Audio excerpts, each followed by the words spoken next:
এরপরে যাকে বলতে বলবো একটু অন্যরকম ভাবে বলতে বলবো, সেই নামটাও আমাদের সকলের হৃদয়ে গেঁথে গেছে, ডক্টর আসফাকুল্লাহ নাইয়া।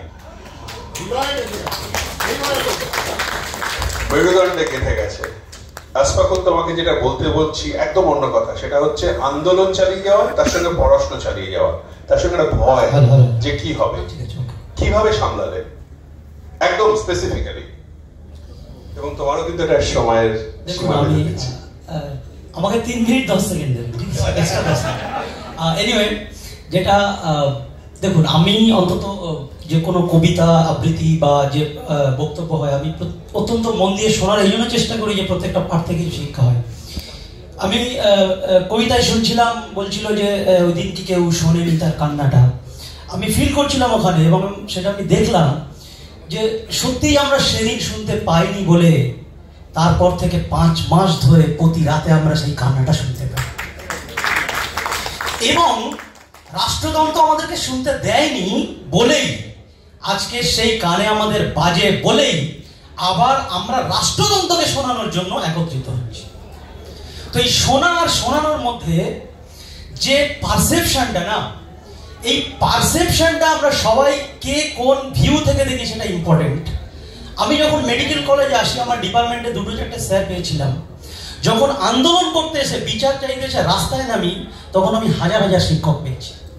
আজকে যারা আছেন অনেক শিক্ষক আমি পেয়ে গেছি, এবং সেই শিক্ষা থেকে আমি শিখছি। আর ভয় আর সাহসের যুদ্ধটা না সব সময় হয়েই এসছে। আর যারা সঠিক জায়গায় থাকে, মডারেট ভাবে থাকে, তারা বলে অন্যায়কে অন্যায় বলো, ভালোকে ভালো বলো। কিন্তু আমি আমার পারসেপশনে বুঝি যে অন্যায়কে জঘন্য অন্যায় বলো, ভালোটাকে অতি ভালো বলো, অন্ধকারটাকে গাঢ় অন্ধকার বলো, সাদাটাকে ধপধপে সাদা বলো।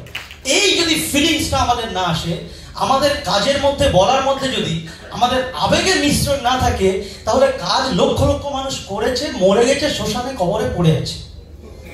আমরা কি, আমরা এই আন্দোলনে অনেকে বলে কি পেলাম কি পেলাম না।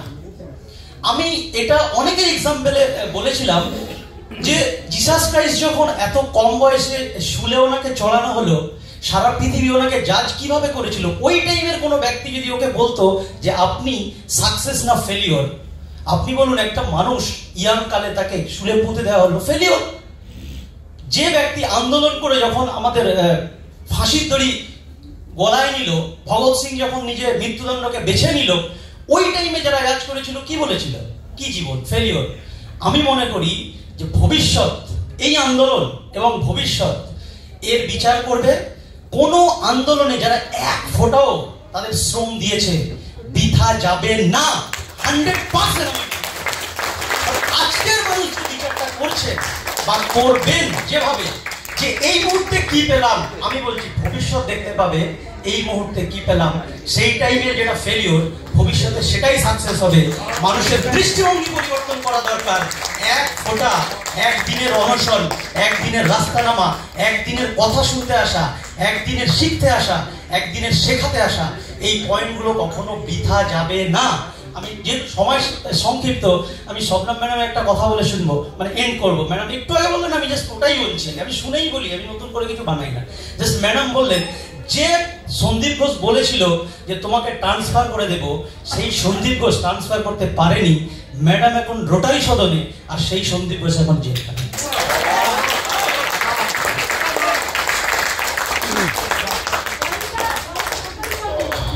হ্যালো,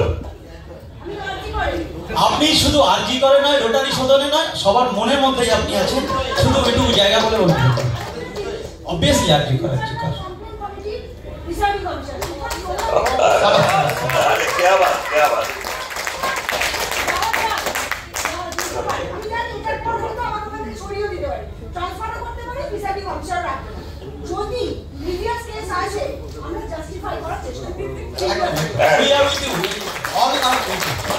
আচ্ছা, ছোট করে একটা বলে রাখি, বাইরে যে শিল্পীরা ছবিগুলো আঁকছিল, সুশোভনা সরকার, অনিন্দিতা বসাক, কৃষ্ণেন্দু অধিকারী, সুপ্রিয় মাইতি, তাদের ছবিগুলো আপনারা দেখতে পাচ্ছেন। কারণ কেউ যদি এই ছবিগুলো আমাদের কাছ থেকে কিনতে চান, তাহলে ওয়েস্ট বেঙ্গল ডক্টরস ফোরামকে যোগাযোগ করুন। একটা হতে চলে হাততালি হয়ে যায়, অসাধারণ ছবি। এরপরে আমি একটা লাইন মানে স্যার বলেছিল পড়াশোনাটা আন্দোলনের সঙ্গে কি হবে, জাস্ট দুটো লাইন প্লিজ সবাইকে আবার বলে দিই। সেটা হলো 10 সেকেন্ড আছে স্যার, যেটা বলার আমার ছিল ওইভাবে করলাম যে পড়াশোনার সঙ্গে শিক্ষার সঙ্গে আন্দোলন। আমার মনে হয় আন্দোলন যে জিনিসটা বুঝতে গেলেও একটা বেসিক শিক্ষা লাগে। তো সেই শিক্ষাটা যাদের আছে তারাই আন্দোলন শব্দটাকে ঢোকাতে পারবে, তাছাড়া পারবে না। বাকিরা ভেড়ার পালের মতো চলবে, তাদের দোষ নয় ওটা, সেটাও সিস্টেমের দোষ। তো আমাদের যেটা করতে হবে সেটা হলো আমার ব্যক্তিগত ভিউ পয়েন্ট, সেটা হলো যে অনেক আমার প্রশ্ন করে এবার তো এমএস হয়ে গেল, এবার তো প্র্যাকটিস করবে নিশ্চয়ই।